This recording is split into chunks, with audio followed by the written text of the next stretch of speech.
ನನ್ನನ್ನು ಸೇರಿಸ್ಕೊಂಡು ನನ್ನ ಬಂಧುಗಳು, ಶಿಕ್ಷಕರು, ಆತ್ಮೀಯ ವಿದ್ಯಾರ್ಥಿಗಳು, ಪೋಷಕರು, ಬಂಧುಗಳ ಎಲ್ಲ ಹಿರಿಯರು ಹಲವಾರು ಜ್ಞಾನಗಳನ್ನ ತಂದಿಲ್ಲಿ ಹಂಚಿದ್ದೀರಿ. ಆ ಜ್ಞಾನದ ದಿಕ್ಕುಗಳನ್ನ ನಾವೆಲ್ಲ ಸಂತೋಷವಾಗಿ ಸ್ವೀಕರಿಸಿದ್ದೀವಿ. ಈ ಕಾರ್ಯಕ್ರಮವನ್ನ ತುಂಬಾ ಅದ್ಭುತವಾಗಿ, ಆದರಣೀಯವಾಗಿ, ಅಪೂರ್ವವಾಗಿ ಮತ್ತೆ ತಂಡಕ್ಕೆ ಇಡೀ ನನ್ನ ತಂಡದ ಪರವಾಗಿ, ಶಾಲೆಯ ಪರವಾಗಿ ತುಂಬುವುದರಿಂದ ಧನ್ಯವಾದಗಳನ್ನ ನಾನು ಅರ್ಪಿಸ್ತಾ ಇದ್ದೀನಿ. ಮತ್ತೆ ಒಂದು ಸಣ್ಣ ಕೋರಿಕೆಯನ್ನು ಹೇಳ್ತಾ ಇದ್ದೀನಿ. ಇದು ನಿಮ್ಮ ಶಾಲೆ, ನಿಮಗೆ ತಿಳಿದಿರ್ತಕ್ಕಂಥ ಯಾವುದೇ ಮಗು ಹಾಸ್ಟೆಲ್ ವ್ಯವಸ್ಥೆ ಇದೆ. ದಯಮಾಡಿ ಈ ಶಾಲೆಗೆ ಮುಂದಿನ ವರ್ಷಗಳಲ್ಲಿ ತಾವು ಮಕ್ಕಳನ್ನ ನಿಮ್ಗೆ ತಿಳಿದಿರ್ತಕ್ಕಂಥವ್ರು, ಪರಿಚಯ ಇರ್ತಕ್ಕಂಥವ್ರನ್ನ ಈ ಶಾಲೆಗೆ ದಾಖಲಿಸಬೇಕು ಅಂತ ಕೋರ್ಕೊಂತ ಇದ್ದೀನಿ. ಹಾಗಾಗಿ 8, 9ನೇ ತರಗತಿಗೆ ನನ್ನ ಎಲ್ಲ ಸಹೋದ್ಯೋಗಿ ಹುಲಿಗಳಿದ್ದಾರೆ. ನಾನು ಅವ್ರಿಗೆ ಹುಲಿಗಳಂತಲೇ ಕರಿತೀನಿ. ಆ ಹುಲಿಗಳಿಂದ ನಾನು ಇಲ್ಲಿ ಇದ್ದೀನಿ. ಹಾಗಾಗಿ ಅವ್ರಿಗೂ ಸಹ ಒಂದು ಜೋರು ತಪ್ಪಾಗಿ ಧನ್ಯವಾದಗಳನ್ನು ಹೇಳೋಣ. ತುಂಬಾ ಆತ್ಮೀಯವಾಗಿ ಹೇಳಬೇಕು ಅಂದ್ರೆ ಇದು ಒಂದು ಚಿರಸ್ಥಾಯಿ ಕೆಲಸ. ನಿಮ್ಮನ್ನು ನೋಡಿ ನಾವು ಕಲಿಯೋದು ತುಂಬಾ ಇದೆ. ಹಾಗಾಗಿ ಈ ತಂಡದ ಎಲ್ಲ ಪ್ರತ್ಯಕ್ಷವಾಗಿ, ಪರೋಕ್ಷವಾಗಿ ಹಲವು ಇರುಳು ನಿಂತು ಈ ಒಂದು ಕಾರ್ಯಕ್ರಮವನ್ನ ಸಾಧನೆಯನ್ನು ಗೈದಿದ್ದೀರಾ. ಒಳ್ಳೆ ಮಾರ್ಗದರ್ಶನವನ್ನ ನಮ್ಮ ಹಿರಿಯರಿಗೆ ನಮಗೆ ಸಲಹೆಗಳನ್ನು ನೀಡಿದ್ದೀರಾ. ಈ ಎಲ್ಲದಕ್ಕೆ ಕಾರಣರಾಗಿರ್ತಕ್ಕಂಥ ಎಲ್ಲ ನಿಮ್ಮ ತಂಡಕ್ಕೆ, ಬೆನ್ನೆಲುಬಾಗಿ ನಿಂತ ಎಲ್ಲ ನಿಮ್ಮ ಪ್ರೋತ್ಸಾಹಕರಿಗೆ, ನಿಮ್ಮ ಎಲ್ಲ ಮನೆಯ ಮಕ್ಕಳಿಗೆ, ತಾಯಂದಿರಿಗೆ, ಎಲ್ಲರಿಗೆ ಈ ಒಂದು ಸಮಾರಂಭದ ಈ ಒಂದು ಯಶಸ್ಸಿಗೆ ಕಾರಣರಾಗಿರ್ತಕ್ಕಂಥ ಎಲ್ಲರಿಗೆ ನನ್ನ ಶಾಲೆಯಿಂದ, ನನ್ನ ತಂಡದಿಂದ ಹೃತ್ಪೂರ್ವಕ ಧನ್ಯವಾದಗಳು. ಜೈ ಕರ್ನಾಟಕ, ಜೈ ಹಿಂದ್. ಯಾವಾಗಲೂ ನೆನೆಸ್ತಲೇ ಇರ್ತೀನಿ. ಯಾಕೆಂದರೆ ನನ್ನ ಜೀವನದಲ್ಲಿ ಒಂದು ಟರ್ನಿಂಗ್ ಪಾಯಿಂಟ್ ಕೊಟ್ಟಂತಹ ಶಾಲೆ ಇದು, ಈ ಊರು. ಈ ಸಂದರ್ಭದಲ್ಲೂ ಕೂಡ ನಮಗೆ ಯಾವುದೇ ರೀತಿಯ ತೊಂದರೆಗಳನ್ನು ಯಾವುದೇ ಊರಿನವರಾಗಲಿ ವಿದ್ಯಾರ್ಥಿಗಳಾಗಲಿ ಮಾಡಲಿಲ್ಲ. ಆದರೂ ಕೂಡ ನಾವು ನಮ್ಮ ಶಾಲೆಯಲ್ಲೇ ಒಂದು ಸೆಂಟರ್ ತರಬೇಕು, ಪರೀಕ್ಷಾ ಕೇಂದ್ರವನ್ನು ತರಬೇಕು, ಇಲ್ಲೇ ಮಕ್ಕಳನ್ನು ಪರೀಕ್ಷೆಗೆ ಕುಣಿಸ್ಕೋಬೇಕು ಅಂತೇಳಿ ನಾವು ಮಕ್ಕಳನ್ನು ತಂದು ಅವಶ್ಯ 120 ಜನ ಇದ್ರು ನಮ್ಮಲ್ಲಿ. 94ರಲ್ಲಿ ಬಂದಾಗ 95 ಮಾರ್ಚಲ್ಲಿ ಎಕ್ಸಾಮ್ ಬರೆದಾಗ 120ಕ್ಕೆ 96%, 3-4 ಜನ ಬಿಟ್ಟು ಎಲ್ಲ ಪಾಸ್ ಆಗ್ಬಿಟ್ರು. ಹಾಗಾಗಿ ವಿದ್ಯಾರ್ಥಿಗಳಲ್ಲಿ ಯಾರೂ ಕೂಡ ದಡ್ರಲ್ಲ ಮಕ್ಕಳೇ. ನೀವು ಈಗ ಇರ್ತಕ್ಕಂಥ ವಿದ್ಯಾರ್ಥಿಗಳು ಹೇಳ್ತೀನಿ, ಅವ್ರು ನೋಡಿ ತುಂಬ ಖುಷಿ ಆಗ್ತಾ ಇದೆ. ಯಾರೂ ದಡ್ರಲ್ಲ ಮಕ್ಕಳೇ. ನೀವು ಸಾಧನೆ ಮಾಡಬೇಕು ಅಂದರೆ ಸಾಧನೆ ಮಾಡೇ ಮಾಡ್ತೀರ. ಆದರೆ ಸೋಮಾರಿಗಳಾಗಬಾರ್ದು ಮಕ್ಕಳೇ. ಒಳ್ಳೆ ಹೆಡ್ ಮಾಸ್ಟರ್ ಇದ್ದಾರೆ, ಒಳ್ಳೆ ಇನ್ಸ್ಪಿರೇಷನ್ ಕೊಡ್ತಾರೆ. ಆದರೂ ಕೂಡ ನಾವು ಎಷ್ಟೇ ಹೇಳಿದ್ರು ಕೂಡ ನಿಮ್ಮಲ್ಲೂ ಮನಸ್ಸು ಬರಬೇಕು, ಓದಬೇಕು ಅಂತಕ್ಕಂಥ ಮನಸ್ಸಿದ್ರೆ.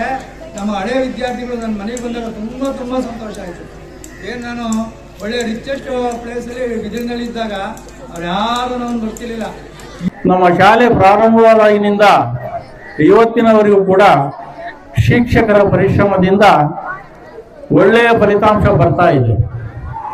ಇದಕ್ಕೆ ನಾವು ತುಂಬ ಹೆಮ್ಮೆ ಪಡ್ತೀವಿ. ನಾವಿದ್ದಾಗಲೂ ಕೂಡ ಅದೇ ರೀತಿಯ ಒಳ್ಳೆಯ ಫಲಿತಾಂಶವನ್ನು ತಂದಿದ್ವಿ. ಅವತ್ತಿನಿಂದ ಇವತ್ತಿನವರೆಗೂ ಕೂಡ ಎಲ್ಲ ಶಿಕ್ಷಕ ಮಿತ್ರರು ಒಳ್ಳೆಯ ಫಲಿತಾಂಶವನ್ನು ತಂದು ಕೊಡ್ತಿದ್ದಾರೆ.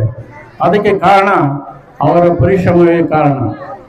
ಇಂದಿನ ವಿದ್ಯಾರ್ಥಿಗಳು ಕಷ್ಟಪಟ್ಟು ಗುರುಗಳು ಹಾಕಿಕೊಟ್ಟಂಥ ಮಾರ್ಗದರ್ಶನದಲ್ಲಿ ಮುಂದುವರಿದು ಚೆನ್ನಾಗಿ ಕಷ್ಟಪಟ್ಟು ಓದಿ ನೀವು ಮುಂದೆ ಒಳ್ಳೆಯ ಒಂದು ಸ್ಥಾನಮಾನಕ್ಕೆ ಬರಬೇಕು.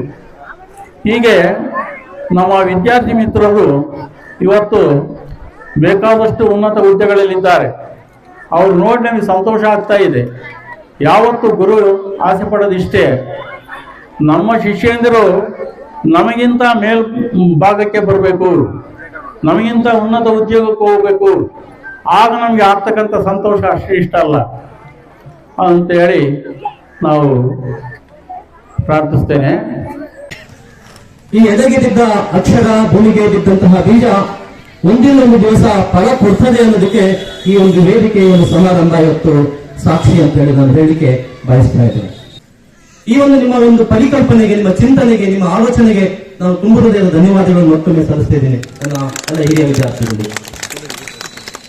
ಅದೇ ರೀತಿ ಆ ಸಂದರ್ಭದಲ್ಲಿ ನಾನು 9 ವರ್ಷಗಳ ಅವಧಿನಲ್ಲಿ ನಾನು ಸಂಬಳ ಕೊಡ್ತಿದ್ದಾರೆ ಅಥವಾ ನನಗೆ ವೇತನ ಇಲ್ಲ ಅಥವಾ ಸಂಬಳ ಇಲ್ಲ, ಪುಕ್ಕಟೆ ಕೆಲಸ ಮಾಡ್ತಿದ್ದೀನಿ, ಅದರ ಯಾವುದರ ಪ್ರಜ್ಞೆ ಅರಿವು ಇಲ್ಲದೆ ಕಾಯಕವೇ ಕೈಲಾಸ ಅಂತ ಹೇಳಿ ನನ್ನ ಕನಸು ಕೂಡ ಅದೇ ಇತ್ತು. ನನಗೆ ಕೆಲಸ ಆಗ್ಬೇಕು ಅನ್ನುವಂಥದ್ದು. ನಾನು ಪ್ರತಿ ವರ್ಷ ಪರೀಕ್ಷೆ ಮುಗಿದ ನಂತರ, ಮಾರ್ಚ್ ಪರೀಕ್ಷೆ ಮುಗಿದ ನಂತರ ಊರಿಗೆ ಹೋದ್ರೆ ಅಲ್ಲಿ ವ್ಯವಸಾಯ ತೊಡಸ್ಕೊಂಡ್ಬಿಟ್ಟಿದ್ದೆ. ನನ್ನ ತಂದೆ ಜೊತೆಗೆ, ನನ್ನ ಚಿಕ್ಕಪ್ಪನ ಜೊತೆಗೆ, ನನ್ನ ತಮ್ಮಗಳ ಜೊತೆಗೆ. ಸೊ ಆ ಎಲ್ಲ ರೀತಿಯ ಪನಿಷ್ಮೆಂಟ್ ಕೊಟ್ಟಿದ್ದಕ್ಕೆ ನೋಡಿ, ಒಂದು ಕಲ್ಲು ಅದಕ್ಕೆ ಎಷ್ಟು ಹುಳಿ ಏಟನ್ನ ಕೊಡ್ತೇವೋ, ಎಷ್ಟು ಪೆಟ್ಟನ್ನ ಕೊಡ್ತೀವೋ, ಕೇವಲ 1-2 ಪೆಟ್ಟನ್ನ ಕೊಟ್ಟರೆ ಅದು ಕೇವಲ ಚಪ್ಪಡಿ ಆಗುತ್ತಷ್ಟೇ, ಅದು ಸೈಜ್ಗಳು ಆಗ್ಬಿಟ್ಟದೆ. 100 ಏಟನ್ನ ಕೊಟ್ಟರೆ ಮೆಟ್ಲು ಆಗ್ತದೆ, 1000 ಏಟನ್ನ ಕೊಟ್ಟರೆ ಒಂದು ವಿಗ್ರಹ ಆಗೋಗ್ಬಿಡ್ತದೆ, ದೇವಸ್ಥಾನದ ವಿಗ್ರಹ ಆಗುತ್ತೆ. ಆ ವಿಗ್ರಹಕ್ಕೆ ನಾವೆಲ್ಲ ಪೂಜಿಸ್ತೀವಿ, ಗೌರವಿಸ್ತೀವಿ ಅಲ್ವಾ, ದೇವರು ಅಂತೇಳಿ ಗೌರವಿಸ್ತೀವಿ. ಹಾಗೆ ಇಲ್ಲಿರ್ತಕ್ಕಂಥ ಎಲ್ಲ ಇವತ್ತು ನಿಮ್ಮಲ್ಲಿ ಸಂಸ್ಕಾರ ಇದೆ, ಇಂಥ ದೊಡ್ಡ ಹೃದಯವಂತಿಕೆ ಇದೆ, ಶ್ರೀಮಂತಿಕೆ ಇದೆ, ದೊಡ್ಡ ವ್ಯಕ್ತಿತ್ವವನ್ನು ರೂಪಿಸ್ಕೊಂಡಿದ್ದಾರೆ ಅಂತಂದ್ರೆ ಅವತ್ತು ಆ ದಿನ ಶಿಕ್ಷೆ ಕೊಟ್ಟು ಅಕ್ಷರವನ್ನ ಕಲಿಸೋದಕ್ಕೆ ಅದರ ಪ್ರತಿಫಲ ಅಂತ ನಾನು ಅನ್ಕೋತಿದ್ದೀನಿ. ಭವಿಷ್ಯದ ಚಿಂತನೆಯಲ್ಲಿ, ಮುಂದಾಲೋಚನೆಯಲ್ಲಿ, ದೂರದೃಷ್ಟಿಯಲ್ಲಿ ಶಿಕ್ಷಕರ ಮಾತನ್ನ ಗೌರವಿಸಿ, ಶಿಕ್ಷಕರ ಪಾಠಗಳನ್ನ ಚೆನ್ನಾಗಿ ಆಲಿಸ್ಕೊಳ್ಳಿ, ಮುಂದಿನ ಭವಿಷ್ಯವನ್ನು ರೂಪಿಸಿಕೊಳ್ಳಿ ಅಂತೇಳಿ ಆಶಿಸ್ತಾ